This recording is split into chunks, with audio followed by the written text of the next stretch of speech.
Welcome to Cities on the Move. I'm your host, Stephanie Passingham. On this episode, we meet Arlene Heeman. She is an avid motorcyclist, and she joins us to tell us about her adventures.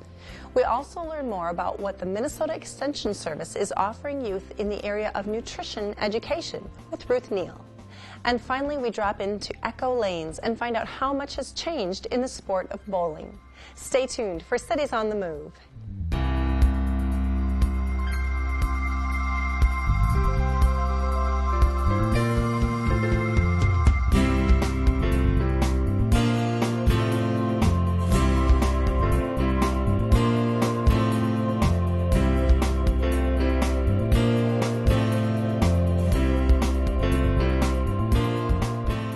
Arlene Heeman has traveled thousands and thousands of miles on her motorcycle trike, and she has more adventures on her list of things to do.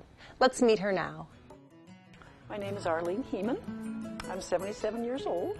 I've lived in Austin all my life. I worked 38 years at the Austin Daily Herald, and I retired on my 62nd birthday, which was June 23rd, 1994. And since then, I've been having a ball. Well, it was shortly after we were married. He liked motorcycles, and he said, "Are you interested?" And you bet.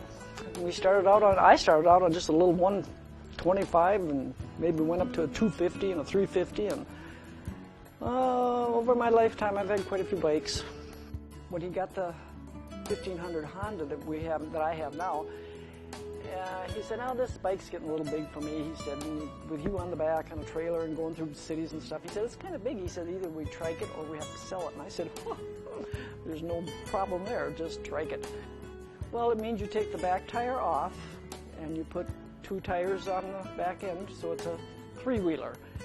And I kid everybody, I keep saying, well, when you get to my age, you need training wheels.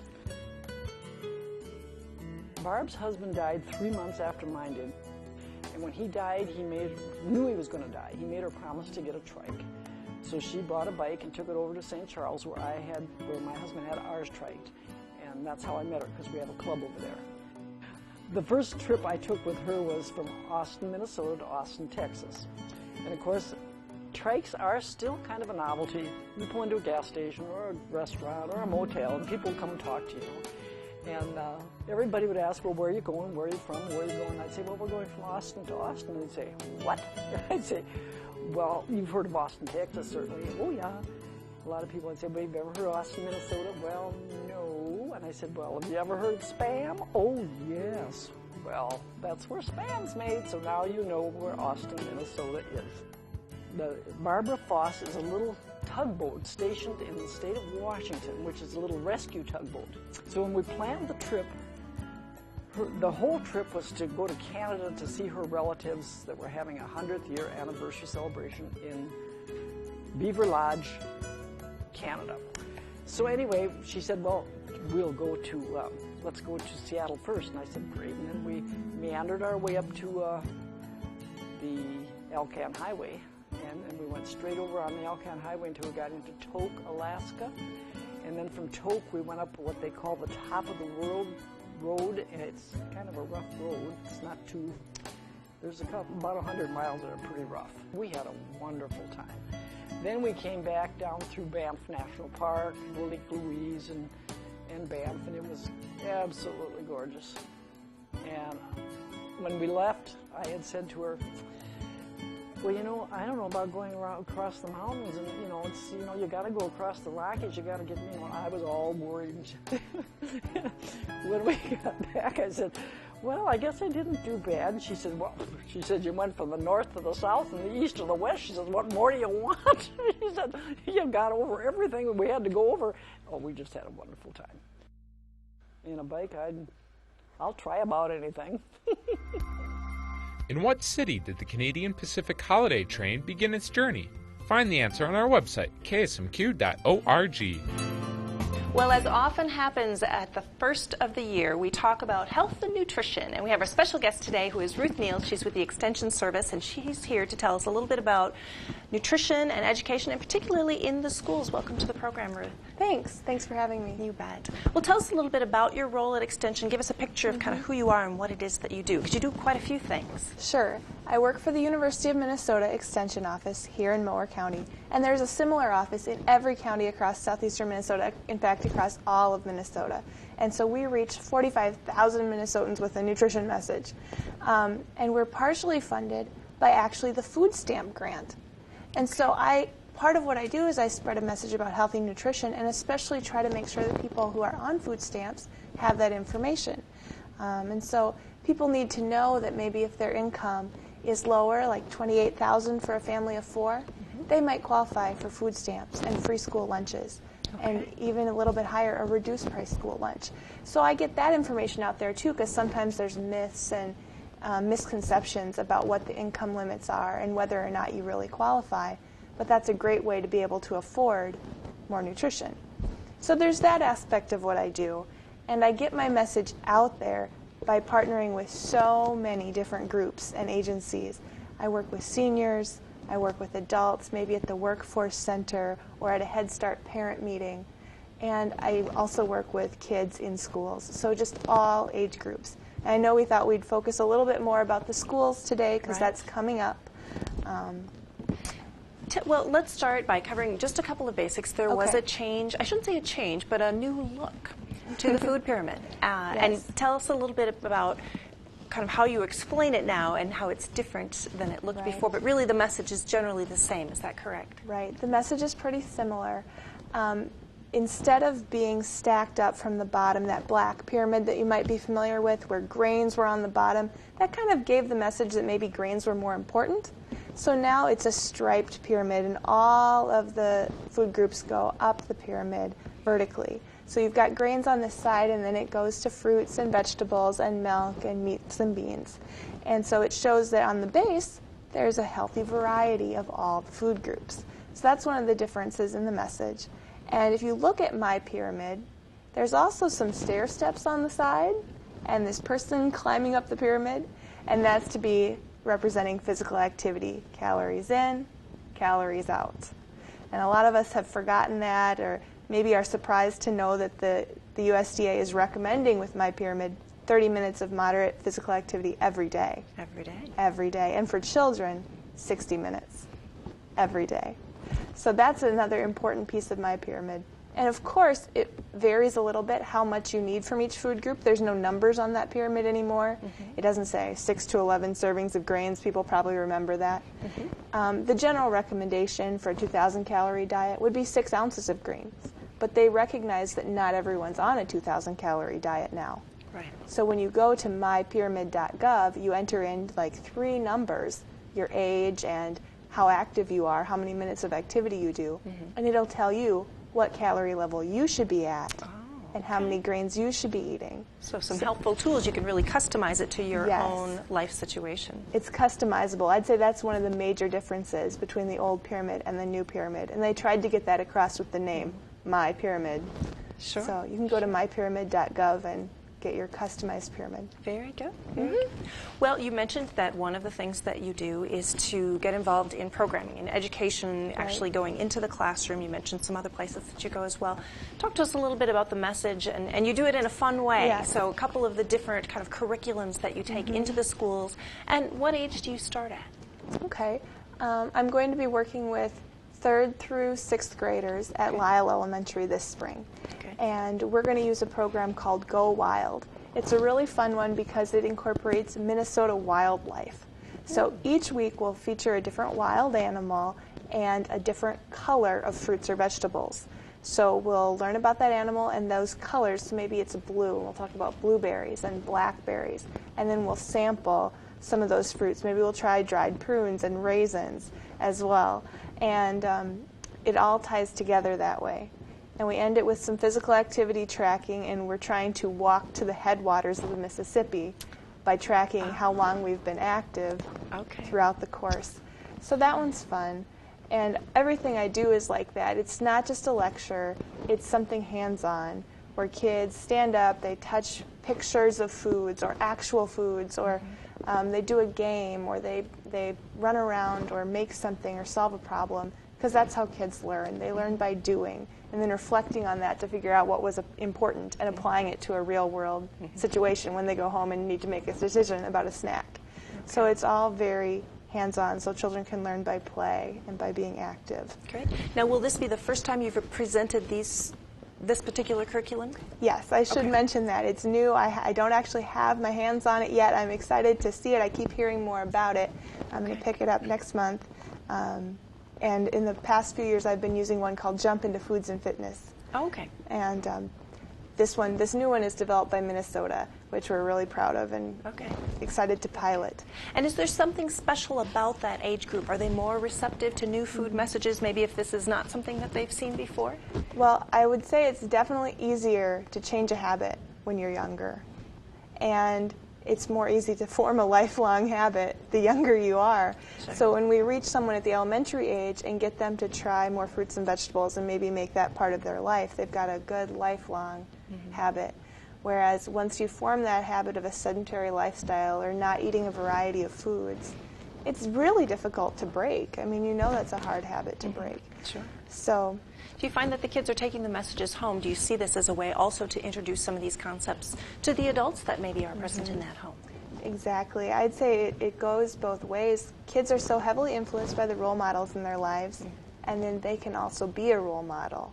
If through nutrition education or something in the schools they see healthy foods, they can bring that back home to their parents, and maybe the whole family will start making healthy choices. So that would just be my ultimate goal, is to see that whole family making healthier choices because of something that child learned, and that child being a leader in it and a role model to their parents. Great. Yeah. How challenging do you find it when you're doing this nutrition education? You know, one year eggs are good, the next year they're bad, or then they're good again. You know, that advice does seem to change on a fairly regular basis. I think I'm as frustrated by that as the next person. Yeah, it seems like there's two sides to every story. Just yesterday, we were debating in my office. Someone said, "Hey, is butter good?" And it's like I'm supposed to be the person that says it's good or it's bad. So I just say, well, there's advantages and disadvantages. You know, butter's a saturated fat, so use a liquid oil like corn oil. That's a little bit better choice. So I like to say, well, this is a better choice, and this is a worse choice. Let's talk about some common things that kids encounter, and that reminds me, we had that conversation about milk, and tell us a little bit about, you have these handy, you mentioned these little cards, but talk about, you know, kids, you want them to drink milk, but often chocolate milk is the one that they would prefer, and how do you handle that? I know, there are some kids who really, if there wasn't chocolate milk available, they wouldn't drink any milk, you know. So for that child, this is way better than pop. This has calcium and tons of protein and vitamins and minerals, but it also has 3.5 teaspoons of sugar. 3.5 teaspoons in this one carton. That one size. So if you had a bottle, you know, that was 2.5 servings, now you're talking close to 10 teaspoons of sugar. Wow, that's a lot. You know, it depends on the serving size you're having. So then I would say, well, this is a better choice, the white milk. If we can get it to be low-fat white milk, that's an even better choice. But you don't want to take someone from whole milk or from chocolate milk and say you have to switch. All of a sudden you're at skim. Skim white milk. So I just try to say, well, this is a better choice, this is a worse choice, and affirm that by choosing chocolate milk, you're making a better choice than pop. Definitely. You know, because each can of pop is 10 teaspoons of sugar. When you get into those bottles, that's a whole day's worth of sugar. Sure. Is there any benefit? I know when children are very young, sometimes with apple juice, they say cut it with water. Is that a tool to use to kind of wean them from chocolatey chocolate milk to white milk? I mean, would that work? One thing I would try is to take white milk and add the chocolate syrup yourself, or add cocoa powder maybe, and your own sugar, and just try adding less. To make that flavor milder. That is a good idea, and something that I've talked about. I presented a class on beverages to teenagers in Austin Public Schools last month, and that was exactly what we talked about. We said, make your own chocolate milk and transition. All right. You brought some other samples here. What are some other good things that you try to encourage kids to consume as part of their regular diet? You know, spinach is kind of intimidating, and I know I didn't eat it myself until I was a teenager, and I had it was introduced not in my own home, but out with friends. But it's something I would like kids to cook with at home, and one recipe that makes spinach a lot more appealing is to, you know, wash the leaves and maybe tear them up a little bit, and throw them in a tortilla with cheese and make a quesadilla. And that's something I can do right there in an after-school lesson or in a school classroom. Just bring an electric skillet and a pile of tortillas. You don't even need oil. You just use non-fat cooking spray and put those tortillas in with a little bit of cheese and spinach. And it's amazing. Kids love them. I had one person say it was the best snack she'd ever had. You know, because that 3rd through 5th, 6th age group, they can just be really excited sometimes. Right. So that was a great feeling. She thought, oh, this is the best I've ever had. And something maybe that they could fix with minimal assistance at home. Exactly. Does that make a difference when the kids can get involved in their own Yes. meal preparation? Exactly. I would suggest families to let kids help plan the meals, pick out the foods at the grocery store, help prepare the snacks. And I like to get a head start on doing that when we're in the classroom, because if they see me prepare it, if they get to sample it, if they get to help make it themselves, all those things help them make it themselves at home. And then you've got them eating a dark green leafy vegetable and maybe a whole grain tortilla. Think of the healthy choice that is compared to some of the other after-school snack choices that are fast. Yep, you know? and simple and relatively inexpensive Right. too, Yep. for the Exactly. budget perspective. All right, let's talk a little bit about fitness. That is a component of your education piece, and you talked about walking to the headwaters, and that's a great concept. They Yeah. can kind of visualize, oh, I've walked that far. What Yep. other tools do you use and methods for kind of getting kids more active? A lot of the physical activity in the Jump Into Food and Fitness program and in the Go Wild program is tied to foods. So we might have a great grains obstacle course, and that's something we do just in the classroom where you'd say, okay, we're going to do the corn crunch, and that's going to be marching in place. And then we're going to do the rice run, and we're going to run in place. So we talk about how grains give you energy. That's the role of carbohydrates in our diet versus, you know, proteins and fats. And that grains are a source of carbohydrates, and that's why they give us energy to do these really fast things like running in place. And we just make it fun that way. You know, we'll do the spaghetti stretch and the oat orbit, and you can just go on and be creative. And I think they really like that. And we keep it moving fast. There's other games we learn that are things that they can go play with their friends after school or on the playground. We talk about different games you can do with a jump rope, or different games that you can do. Maybe instead of just arm circles, could you spell your name with your arm? Oh. You know, and that's something that kids can do on their own. Or and that's a there's great so many ideas. Yes, that's a great segue that I wanted to ask you about. So if kids come home with some of this information and parents want to help reinforce it or expand that educational piece at home, how can they do that? How can they continue encouraging this behavior? What are some helpful hints for the adults in the household? Right. I really hope that they do that, because like we were saying, kids can be role models for parents. Parents are an amazingly important role model for their children. So it's important for parents to be active themselves and choose a variety of healthy foods themselves, you know, things like carrots and whole grain bread. And if you see your parents eating it, then you're willing to try it as a child.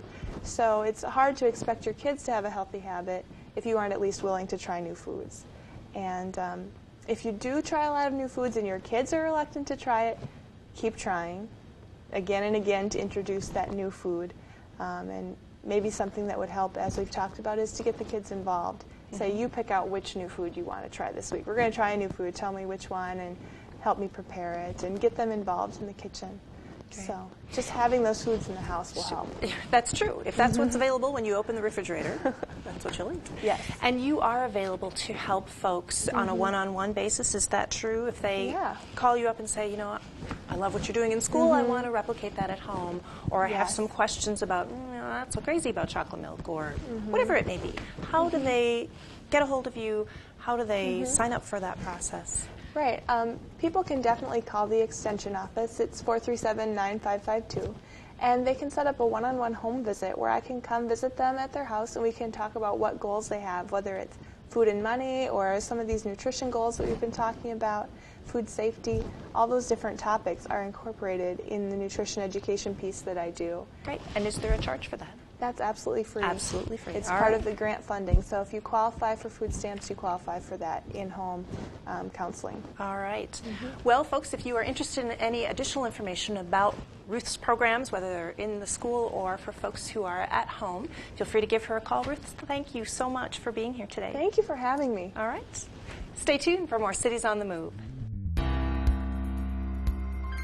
Bowling is a popular year-round activity, but many especially enjoy this pastime in the winter. We visit with Bob Graffing at Echo Lanes to learn how much fun you can have throwing a 10-pound ball down a lane. For many, the sport of bowling is a popular phenomenon from the 1950s and 60s, but in fact it is believed that a form of bowling was actually played in ancient Egypt. In 1366, King Edward III outlawed the sport to keep his troops focused on archery practice. Today, more than 69 million people enjoy bowling in centers across the country. According to Bob Grafing of Echo Lanes in Austin, Minnesota, bowling continues a strong presence in communities around our region. At one time, probably 25 or 30 years ago, just about every small town in the country had a bowling center, whether it be a 4-lane, a 6-lane, or an 8-lane. I don't think there's probably a town in the state of Minnesota over a population of 4,000 that doesn't have a bowling center. Bowlers today run a wide gamut of ages and abilities. A typical bowler today is somewhere between the ages of 4 and 104. It's the greatest thing about our sport. You can participate in this sport at any level. You can start out as a 2, 3, 4, 5-year-old. We have bumpers on the lanes so the balls can't go in the gutter. We have ramps that we can roll the ball down the lane. So anybody that can actually pick up a bowling ball can set it on a ramp and roll it down. We have a senior league bowling in the afternoon, and we have guys in this league anywhere from 55 up to 85. They're still participating in bowling, so it's not a sport that's limited. One of the greatest groups we have come to the bowling center is Wednesday afternoon with the Special Olympics kids. And they come out Wednesday afternoons from 3:30 until 6 o'clock. They fill the whole house. In the modern era, the principles of bowling have remained fairly consistent. The principles of the game are basically to knock down the pins, and the easiest way to do that is just, well, we always call it push, swing, follow through. If you can push the ball forward, let it swing back, and then follow through as it starts forward, it's the easiest way to throw the ball. And then you advance from there in different ways to make your game better. This is a 10-pin game unless you do some abbreviated. We have a game called No Tap that can be adjusted in our automatic scores now anywhere down, all the way down to 5 pins if you want, where if you knock down 5 pins, it scores a strike. But yeah, the basic game is to knock down 10, and I think most bowlers want to knock down 10. Equipment is fairly basic and can be rented at bowling centers. Try to set somebody up in a ball that's comfortable to their weight. One of the standard quotes is 10% of your body weight in a pound of a bowling ball. So if you weigh 60 pounds, you can throw a 6-pound ball and then move your way on up. The lightest ball available to bowl is 6 pounds. The heaviest allowable according to the rules of the game is 16 pounds. And then there's some odds and ends of weights and offsets that you can do to drill weight into the ball that make it hook. But the basics are 6 to 16. The object of wearing bowling shoes is so that you can slide to deliver the ball. Most shoes have a leather sole or have a rubber sole on them, and rubber does not slide very well on wood. The soles on the bowling shoes are made of leather, and they do slide, which is probably a good thing because stopping fast is hard on old knees. I can tell you that as a true veteran. Technology continues to bring new innovations to the game of bowling. Bowling has changed immensely. The technology is like every other sport. Technology has helped bowling. Everything from our lane surfaces to our bowling pins to our bowling balls. The type of surface that we put on the lanes is less friction resistant than it used to be. A lot of places have gone to synthetic lanes where you don't even have to worry about the wood conditions anymore. We now have automatic scoring, so you don't need to keep score. We have lane machines that basically do what we used to do by hand years ago. They actually test weight blocks for bowling balls in wind tunnels. So that kind of gives you an idea of where the technology has gone with a spheroid being tested in a wind tunnel. As the technology has changed, one thing remains. Bowling is a fun pastime for people of all ages. Marvin Pater is a lifelong bowler. We started, I know once we started in the bowling alley in Hayfield out in 1959. So that's been quite a while ago. But then I did bowl some before that. We bowled here in Austin before that, when the Echo Lane first opened up. And then we bowled at the old Austin Terp. We bowled there a few years there.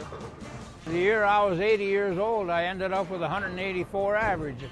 So that was pretty good for an old man, you know. Well, just kind of the talking with everybody, and everybody's always got some kind of a story to tell, you know. So that's, well, I love it. I love to bowl. And my wife does too, so that helps. Bowling, keeping residents of cities across the region on the move.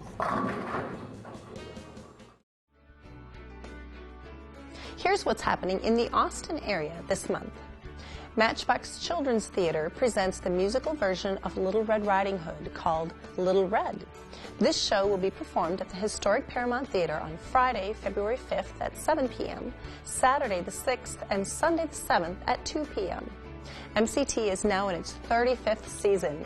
Contact the Paramount at 507-434-0934 or visit matchboxchildrenstheater.org.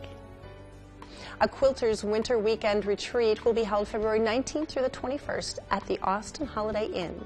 Treat yourself to a relaxing weekend of stitching, friendship, food, and fun.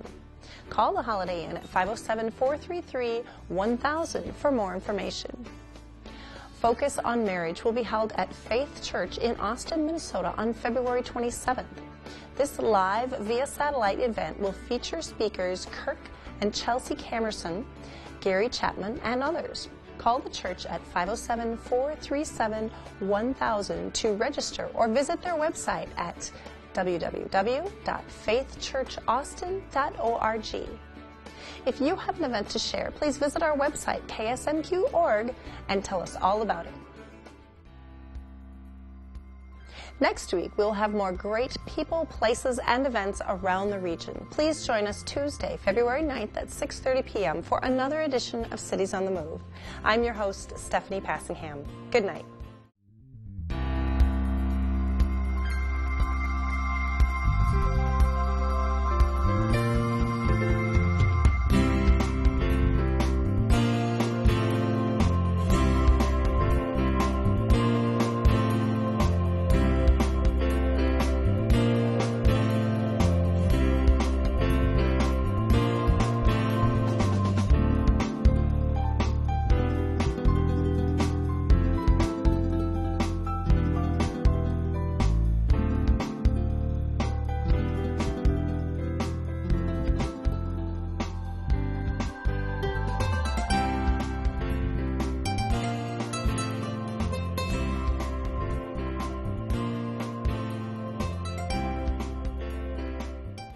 Production of this program is made possible in part through a grant from the Blandon Foundation.